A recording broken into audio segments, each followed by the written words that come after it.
Assalamualaikum warahmatullahi wabarakatuh. Shalom, Om Swastiastu, Namo Buddhaya, Salam Kebajikan. Yang terhormat Ibu Marniarani SHMH selaku dosen pengampu pada mata kuliah Hak Kekayaan Intelektual. Perkenalkan, nama saya Yohanantika Siregar dengan nomor induk mahasiswa 2105040087. Dalam kesempatan kali ini, saya akan memaparkan jawaban UAS saya menganalisis 3 putusan jenis hak cipta dalam mata kuliah Hak Kekayaan Intelektual. Baik, langsung saja kepada putusan yang pertama.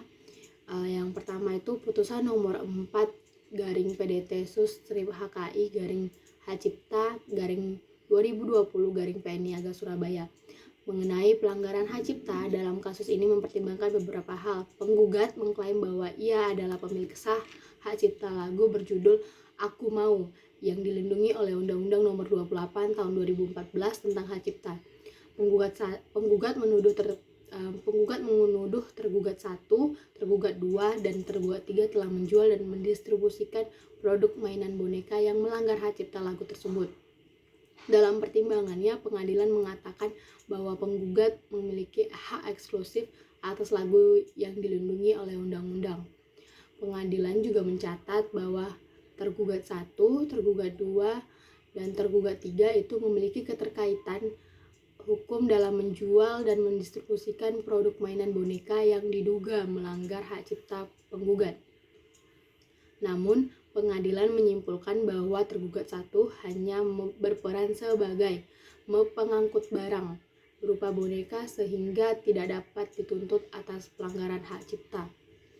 Pengadilan juga berpendapat bahwa tidak terpenuhinya unsur dengan sengaja dan atau mengetahui dalam tindakan tergugat 1 menjadi alasan bahwa gugatan penggugat tidak beralasan hukum. Jenis putusan yang hak cipta yang kedua itu ada putusan nomor 7 garing PDT Sus strip HKI strip cipta strip 2019 PNIaga Surabaya. Dalam kasus ini menyoroti beberapa aspek terkait pelanggaran hak cipta.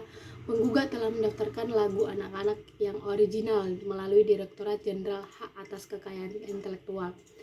Dalam kasus ini lagu-lagu tersebut adalah Ayo Sholat, Seri Bernyanyi bersama Diva, dan Bersyahadat, Seri Nyanyian Rukun Islam bersama Diva. Penggugat mengetahui adanya produk mainan boneka Nabila Hijab parfum doll yang berisi 10 lagu anak yang tidak memiliki izin dari penggugat sebagai pemegang hak cipta. Tergugat diduga mendistribusikan dan memasarkan boneka tersebut melalui toko mainan dan toko online. Pengadilan menyatakan bahwa tindakan tersebut merupakan pelanggaran hak cipta yang melawan hukum. Dalam kesimpulannya, pengadilan mengabulkan sebagai gugatan penggugat. Tergugat dihukum untuk membayarkan kerugian material sebesar 210 juta rupiah kepada penggugat. Turut tergugat dihukum untuk tunduk pada putusan ini. Gugatan penggugat selain itu ditolak. Selain itu, tergugat juga dihukum untuk membayar biaya perkara sebesar 675.000. Adapun jenis putusan yang ketiga itu ada putusan nomor 4 garing PDT Sus strip HKI garing 2019 garing PN Semarang. Dalam kasus ini melibatkan PT Intersport Marketing atau PT ISM sebagai penggugat. Pengadilan mengakui PT ISM adalah badan hukum yang didirikan berdasarkan Akta Pendirian Perseroan Terbatas. PT ISM ini telah menggunakan nama badan hukum tersebut untuk berkegiatan di bidang keolahragaan, baik di dalam maupun di luar Indonesia. Pada kasus ini, PT ISM memiliki perjanjian lisensi dengan The Federation International de Football Association atau FIFA sebagai master right holder atas media rights of 2014 FIFA World Cup Brazil untuk seluruh wilayah Republik Indonesia. PT ISM juga telah mengajukan permohonan pencatatan lisensi kepada Direktorat Hak Cipta, Direktorat Jenderal Hak Kekayaan Intelektual, Kementerian Hukum dan Hak Asasi Manusia Republik Indonesia. Namun, tergugat yang merupakan Grand Jokro Yogyakarta Hotel tanpa izin dari PT ISM menayangkan siaran langsung 2014 FIFA World Cup Brazil di tempat komersial. Pengadilan menyatakan bahwa tindakan ini merupakan perbuatan melawan hukum yang merugikan PT ISM. Dalam putusannya, pengadilan menolak eksesif tergugat dan mengabulkan sebagian gugatan penggugat. Pengadilan menyatakan bahwa perjanjian lisensi antara PT ISM dan FIFA adalah sah. PT ISM diakui sebagai penerima lisensi tunggal dari FIFA untuk menyiarkan tayangan 2014 FIFA World Cup Brazil di seluruh wilayah Republik Indonesia. Pengadilan menghukum tergugat untuk membayarkan kerugian baik secara material maupun imaterial kepada PT ISM sebagai akibat dari perbuatan melawan hukum tersebut. Jumlah total kerugian yang harus dibayar oleh tergugat adalah sebesar 100 juta rupiah. Tergugat juga dihukum membayar biaya perkara sebesar 1.127.000 rupiah. Gugatan penggugat selain itu ditolak oleh pengadilan. Baik, hak cipta adalah salah satu bentuk hak kekayaan intelektual yang memberikan perlindungan terhadap karya cipta yang dihasilkan oleh pencipta. Hak cipta memberikan hak eksklusif kepada pencipta untuk mengontrol penggunaan dan pemanfaatan karyanya oleh pihak lain. Ketiga putusan di atas menggambarkan permasalahan yang muncul dalam konteks hak cipta. Dalam analisis ini, saya akan memulai dengan penjelasan umum tentang hak cipta dan kemudian menghubungkannya dengan ketiga kasus yang disebutkan.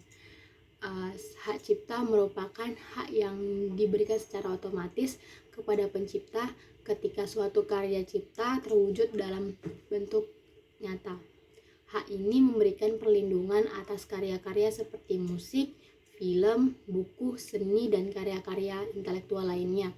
Pencipta memiliki hak eksklusif untuk menggandakan, mendistribusikan, memperbanyak, menampilkan, dan mengkomunikasikan karya ciptanya kepada publik. Jadi adapun hasil analisis saya mengenai tiga putusan tersebut ialah dalam kasus nomor 4 garing PDT SUS garing HKI garing hak cipta garing 2020 PN Niaga Surabaya, penggugat mengajukan gugatan terhadap tergugat yang diduga melakukan pelanggaran hak cipta atas lagu yang dimiliki oleh penggugat. Pengadilan menelaah bukti-bukti yang diajukan oleh dan mengambil keputusan bahwa tergugat bertanggung jawab atas pelanggaran hak cipta tersebut. Putusan ini menekankan pentingnya pengakuan atas hak cipta dan perlindungan hukum bagi pemiliknya. Pada kasusnya nomor 7 garing PDT SUS strip HKI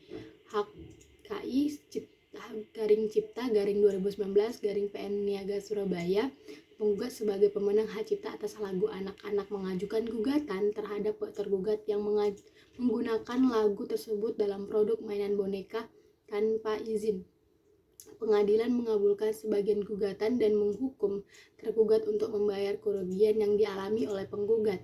Putusan ini menunjukkan pentingnya izin atau lisensi dalam penggunaan karya cipta dan larangan melakukan penggandaan atau penggunaan komersial tanpa izin. Sementara itu dalam kasus nomor 4 garing PDT SUS garing HKI garing 2019 PN Semarang, PT ISM sebagai penggugat memiliki perjanjian lisensi dengan FIFA untuk menyiarkan tayangan 2014 FIFA World Cup Brazil di seluruh wilayah Indonesia. Tergugat yaitu Grand Jokro Yogyakarta Hotel tanpa izin menayangkan tayangan tersebut di tempat komersial. Pengadilan menyatakan bahwa tindakan ini merupakan perbuatan melawan hukum dan menghukum tergugat untuk membayar kerugian yang dialami oleh penggugat. Jadi, secara umum ketiga putusan tersebut menunjukkan pentingnya pengakuan dan perlindungan terhadap hak cipta. Hak cipta memberikan hak eksklusif kepada pencipta atau pemegang hak untuk mengontrol penggunaan dan pemanfaatan karya ciptaannya. Pelanggaran hak cipta dapat berakibat pada kerugian bagi pemegang hak dan merugikan perkembangan industri kreatif. Dalam konteks ketiga kasus tersebut terdapat beberapa pola permasalahan yang terkait dengan hak cipta. Yang pertama, permasalahan terkait penggunaan karya cipta tanpa izin atau lisensi dari pemegang hak. Ya, hal ini terlihat pada kasus nomor 4 garing PDT Sus garing HKI garing Hak Cipta garing 2020 PN Niaga Surabaya, di mana tergugat diduga menjual produk mainan boneka yang menggunakan lagu tanpa izin dari penggugat. Pelanggaran semacam ini merugikan pemegang hak cipta dan dapat merusak karya kreatif yang dilindungi. Dan kedua, pentingnya perjanjian lisensi dalam penggunaan karya cipta. Itu ada pada kasus nomor 7 garing PDT Sus garing HKI garing Cipta 2019 garing PN Niaga Surabaya. Penggugat memiliki perjanjian lisensi dengan pihak lain untuk penggunaan lagu anak-anak. Pengadilan menghukum tergugat karena menggunakan lagu tersebut dalam produk mainan boneka tanpa izin. Hal ini menekankan perlunya perjanjian lisensi yang jelas dan legal dalam penggunaan karya cipta agar hak pemegang hak cipta terlindungi. Yang ketiga, perlindungan terhadap hak-hak eksklusif pemegang hak cipta. Pada kasus nomor 4 garing PDT Sus garing HKI garing 2019 garing PN Semarang PT ISM sebagai penerima lisensi memiliki hak eksklusif untuk menyiarkan tayangan 2014 FIFA World Cup Brazil di seluruh wilayah Indonesia. Tergugat tanpa izin menayangkan tayangan tersebut di tempat komersial. Pengadilan menghukum tergugat karena melanggar hak eksklusif PT ISM. Putusan ini menegaskan pentingnya perlindungan terhadap hak eksklusif pemegang hak cipta dan melarang penggunaan tanpa izin yang merugikan pemegang hak. Jadi, kesimpulannya secara keseluruhan permasalahan yang terkait dalam hak cipta dalam ketiga kasus tersebut menyoroti pentingnya pengakuan, perlindungan, dan penggunaan karya cipta yang sah. Pelanggaran hak cipta dalam merugikan pemegang hak dan menghambat perkembangan industri kreatif. Oleh karena itu, pentingnya bagi semua untuk mematuhi hukum dan menjunjung tinggi hak cipta sebagai bentuk penghargaan terhadap karya kreatif dan inovatif. Kesimpulan dari analisis terkait permasalahan hak cipta dalam ketiga kasus di atas adalah perlunya pengakuan, perlindungan yang kuat terhadap hak-hak eksklusif pemegang hak cipta. Pelanggaran hak cipta dapat merugikan pemegang hak dan merusak industri kreatif. Jadi penting bagi semua pihak, baik pencipta, pengguna maupun otoritas terkait, untuk mematuhi dan menjunjung tinggi hak cipta sebagai bentuk penghargaan terhadap karya kreatif dan inovatif. Sekian adapun saran yang dapat diberikan adalah peningkatan kesadaran dan pemahaman tentang hak cipta bagi masyarakat umum, terutama pelaku industri kreatif, agar dapat menghormati dan melindungi hak-hak pencipta. Pemerintah juga perlu memperkuat perlindungan hukum terhadap hak cipta melalui penegakan hukum yang tegas terhadap pelanggaran hak cipta dan peningkatan kapasitas lembaga yang bertanggung jawab dalam mengatur dan melindungi HKI. Selain itu, pentingnya peran institusi terkait seperti Kementerian Hukum dan Hak Asasi Manusia, Direktorat Jenderal Kekayaan Intelektual, dan pengadilan dalam memberikan kepastian hukum, mempercepat proses penyelesaian sengketa, dan memastikan keadilan bagi para pemegang hak cipta. Dalam konteks industri, penting bagi pelaku industri kreatif untuk mengamankan hak cipta mereka melalui pendaftaran dan perjanjian lisensi yang jelas dengan pihak-pihak terkait. Penggunaan karya cipta harus dilakukan dengan izin dan menghormati hak eksklusif pemegang hak cipta. Selain itu, perlu adanya juga kolaborasi antara pemegang hak cipta, pemerintah, pelaku industri kreatif dalam menciptakan kebijakan yang mendukung perlindungan dan pemanfaatan yang adil atas karya cipta. Dengan adanya pemahaman yang baik tentang hak cipta dan penegakan hukum yang efektif, diharapkan dapat terciptanya lingkungan yang kondusif bagi para pencipta untuk terus menghasilkan karya-karya kreatif yang berkontribusi pada perkembangan industri kreatif serta masyarakat serta keseluruhannya. Baik, sekian dari saya. Semoga UAS yang saya dapat dengan nilai yang memuaskan. Jika ada kesalahan kata, saya mohon maaf. Lebih dan kurangnya saya ucapkan terima kasih.